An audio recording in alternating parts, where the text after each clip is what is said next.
पुरै दाइ दुई शब्द जाओस् न यो मोरङ भने मिक्लाजुङको माथि डाँडा त उल्टो घरतिर जस्तै हो।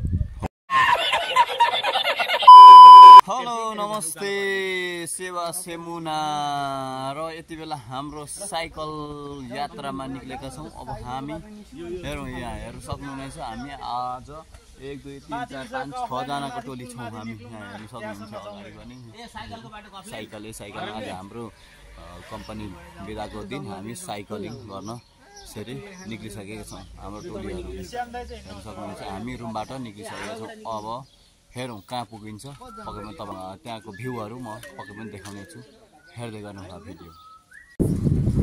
ल हामी यसरी जाँदैछौँ टक्क लगाएर घुम्नको लागि। आज हाम्रो बिदा रहेको थियो र हामी यहाँ देख्दै हुनुहुन्छ अगाडि टक्क लगाएर हामी हेरौँ अब कहाँ पुगिन्छ होइन। हामी यति बेला रोमानियाको सिभिक सेन्टरमा छौँ। पक्कै पनि हामी यहाँबाट घुम्नको लागि साइकलिङ गर्नको लागि हामी निक्लिसकेका छौँ साथीहरू।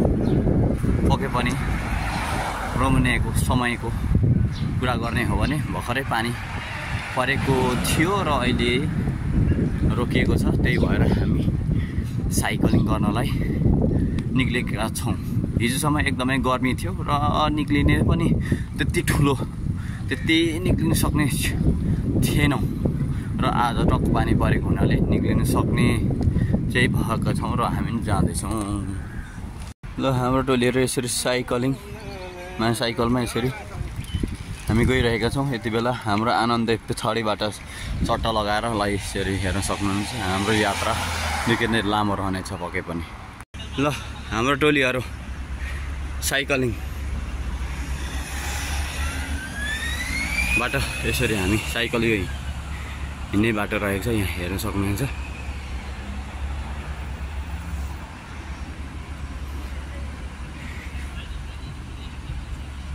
हामी भिजिटमा निक्लेका छौँ यति बेला बिदाको समयमा, देख्न सक्नुहुनेछ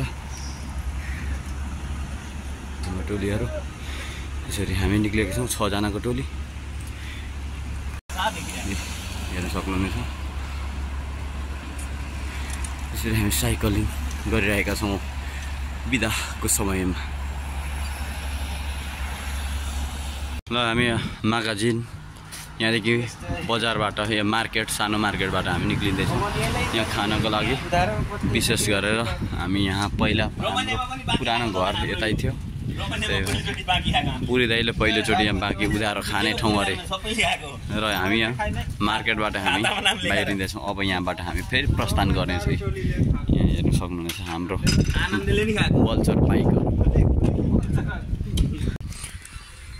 ल हामी टक्क लगाएर जङ्गल क्षेत्र छिरिसकेका छौँ। अब जङ्गल क्षेत्र रहेको छ, यो चाहिँ एकदमै शान्त सुन्दर रहेको छ पक्कै पनि। यहाँ हेर्न सक्नुहुन्छ पछाडि मेरो टोलीहरू, आजको टोली हाम्रो टोली आउँदै हुनुहुन्छ भने हामी जाँदैछौँ घुम्नको लागि।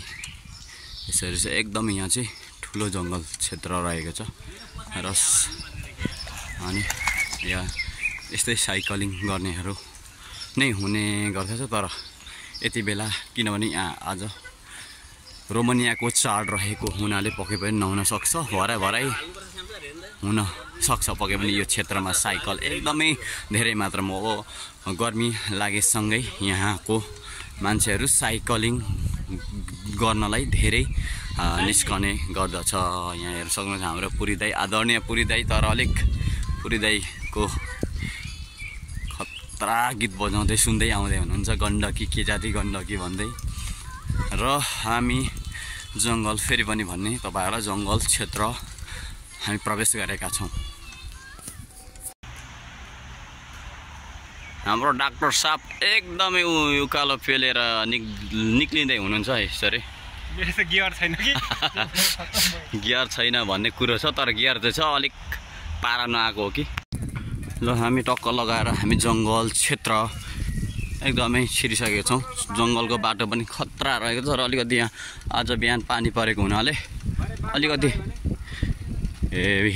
हिलामी थोरै रहेछ, तर पनि यतिको हामी सक्छौँ पक्कै पनि जानलाई। हेर्न सक्नुहुनेछ हाम्रो यो जङ्गलको बाटो रहेको छ।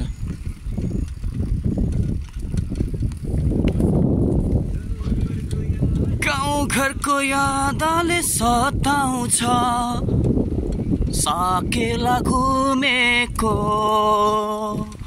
देउसी र भैलो मारुनी नाच्दै लेक बेसी डुलेको भन्दै पुरी दाइ अगाडि छिरिसक्नु भएको छ।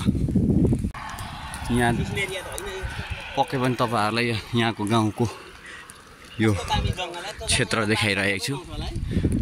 सिभिक सेन्टर भनेको चाहिँ अलिकति सहर क्षेत्र परेको हुनाले, सहर क्षेत्रै भनौँ न परेको हुनाले यो क्षेत्र गाउँ क्षेत्र पक्कै पनि रहेको छ। यहाँ हेर्न सक्नुहुनेछ एकदमै रमाइलो ठाउँ रहेको छ। यहाँ एकदम पातलो बस्ती पक्कै पनि रहेको छ। ल हामी यस्तो क्षेत्रमा आएको छौँ कि लास्टै यो नेपालको पहाडी भेग भन्दा पनि फरक पर्दैन। परतिर भेडा देख्दै हुनुहुन्छ, यहाँ पर भेडा चराउनलाई चरिरहेको अवस्था, यो भेडा चराउने क्षेत्र रहेको छ। पक्कै पनि सेतै देख्दै हुनुहुन्छ पर भेडा हेर्न सक्नुहुन्छ। पहाड र भेडीगोठ पक्कै पनि त्यतै हुनसक्छ।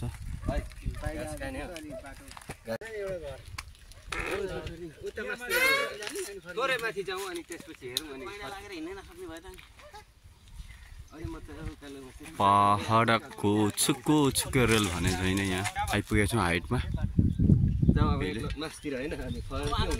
हामी यहाँ केही परबाट हामी फर्किनेछौँ। पक्कै पनि उकालो एकदम उकालो छ यो क्षेत्र। कोही दोहोऱ्याउँदै कोही कुदाउँदै यसरी हाम्रो पुरी दाइको एकदम लास्ट स्टेज भन्दै हुनुहुन्छ। ए पसिना 6 किलोको बोसो झरिसक्यो अरे पुरी दाइको। जे होस् घट्ने सिलिम पक्कै पनि गाउँ राम्रो छ।